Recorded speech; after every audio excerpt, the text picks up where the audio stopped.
나왔던 게 우리나라에서 시행하는 제도인가 시행하지 않는 제도인가? 시행하지 않는 제도. 개발권 양도제는 우리나라에서 시행하지 않는 제도다. 자, 정부의 재정 부담 없이 보존지역의 손실을 완화시키는 제도가 개발권 양도제. 개발권을 준다겠습니까? 토지 소유권 준다겠습니까? 개발권. 토지 소유권 부여 그러면 틀린 말이야. 시장기구에서 개발권을 양도로 손실을 완화시키는 제도다. 그러니까 포인트는 우리나라에서 시행하지 않는 제도다. 그 다음에 소유권 주는 게 아니라 개발권 준다. 정부의 재정 부담이 있다 없다? 없다. 이 정도가 포인트예요. 어차피 단독문제 나올 확률도 매우 희박하니까. 그러면 여기가 보존지역으로 지정됐다. 보존지역으로. 그러니까 보존지역으로 지정되면 다른 말로 규제지역으로 지정되면 그러면 이 지역은 땅값이 떨어진다. 그럼 땅값이 떨어지면 이걸 우발 손실이라고 부른다. 갑자기 손실이 발생했으니까. 그렇게. 왜? 지가가 떨어졌다. 우발 손실이잖아요. 그럼 우발 손실이 발생했는데 왜 우발 손실이 발생하냐? 이 토지에 대해서 이 부분까지는 기본적으로 개발 가능한데 이 공중 공간을 개발할 수 없게 막는다. 개발할 수 없다. 그래서 개발 못하니까 손실 발생했다. 그럼 개발 못하신 대가로 뭘 주냐면 개발권을 주겠다. 당신의 토지 소유권에서 개발권만 분리하자. 소유권 가지고 있으면 개발할 수 있거든요. 그래서 개발권을 분리해서 이 개발권을 팔게 하겠다. 그게 개발권 양도죠. 그럼 보존지역이 있는가 하면 개발지역도 있을 것이다.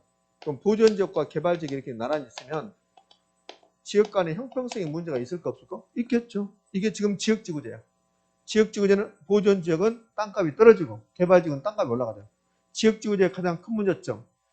지역별로 지가 상승하는 지역과 하락하는 지역이 있어서 형평성의 문제를 유발시킨다. 그러면 개발지역은 건폐율 용적률이 높아질 거니까 땅값 올라가겠죠. 그러니까 이 부분 당신들은 개발할 수 있다.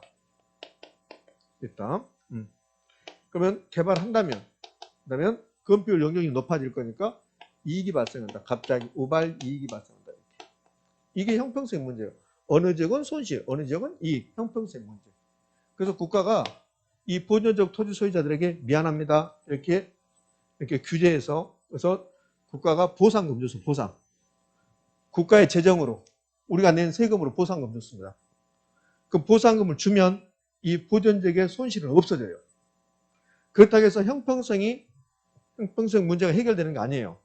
나는 보상받았지만 옆에 보니까 이익이 발생하고 있는 거죠. 얼마나 배 아파요. 그러니까 국가는 이 두 개를 없애줘야 한다. 이렇게. 그래야만 형평성 문제를 해결할 수 있다. 그래서 이 개발적 토지 소유자들은 개발할 수 있는데 조건을 주는 거야. 대신에 이걸 개발할 때 개발권을 가져와라. 개발권 없으면 개발할 수 없다. 이렇게. 원래 개발권 양도제는 개발권 이전제 있어요. 이름이. 왜 그러냐면 보존적 토지 소유자가 개발권 받아서 이 개발권을 파는 게 아니라 다른 지역 가서 이용하는 거야. 다른 지역. 근데 이 토지 소유자, 보존적인 토지 소유자가 다른 지역에 토지가 없는 거야. 그럼 개발권을 다른 데 써먹을 수 없잖아요. 그럼 팔아라. 그래서 개발권 양도제가 된다고. 그럼 이걸 팔아. 이렇게 팔아요. 이 토지 소유자, 개발지역의 토지 소유자는 개발하고 싶어, 이 부분. 근데 개발권을 가져오래. 개발권 사오래. 그럼 개발권 팔았어요. 그럼 현금 들어오겠죠. 그러면 보존적 토지 소유자는 현금 받았으니까 무엇 대신에 현금 받았어요? 이 부분 개발 못한 대신에. 우발 손실 대신에 현금 받았어요. 그럼 우발 손실이 없어졌어요. 자, 개발지역은 이 부분을 개발할 수 있는데 개발권 없이 개발한다. 그러면 이익 본다고. 근데 개발권 사와서 자기 돈 주고 사와서 개발했다. 그럼 이익이 없는 거라고. 그럼 현금 주고 개발권 사와서 여기 개발했다. 그럼 우발 이익이 없어지는 거지. 이렇게 해서 보존적과 개발적의 형평성의 문제를 해결해 보겠다. 이게 개발권 양도제예요. 그럼 개발권 양도제는 정부의 재정 부담 없이 보존적의 손실을 완화시키는 제도가 된다. 그럼 어떻게 해서? 보존적 토지 소유자들에게 개발권 줌으로써. 그 개발권 팔게 함으로써. 우리 시험은 토지 소유권을 부여해서 이렇게 냈다고. 그럼 뭐 X? X. 자, 재정 부담 없다는 거, 우리나라 시행하지 않는다는 거. 그 다음에 개발권 양도제라는 제도는 토지 공간 중에서 지하 공간하고는 전혀 관련이 없다는 거. 그럼 뭐하고 관련이 있나? 공중 공간하고 관련되어 있다. 공중 공간의 간접 비용도 필요 없다. 엄밀하게는 공중 공간의 간접 비용인데 근데 저는 필요 없고 그냥 공중공간과 관련돼 있다 이렇게 낸 적이 있습니다. 개발권 양도제는 공중권 임대차이다 이렇게 낸 적이 있어요. 아니죠. 공중권 임대차는 이 부분을 다른 사람에게 빌려주는 거잖아요. 개발권 양도제 빌려주는 게 아니잖아요. 개발권을 파는 거지.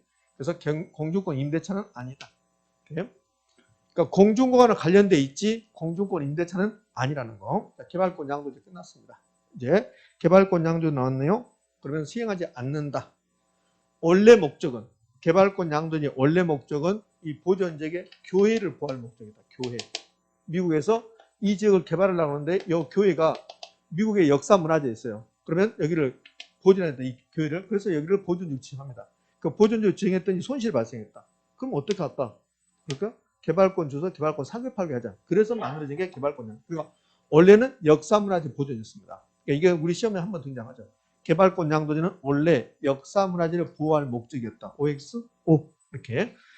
자, 됐습니다. 이 정도 하시자고요. 나머지 이제 토지정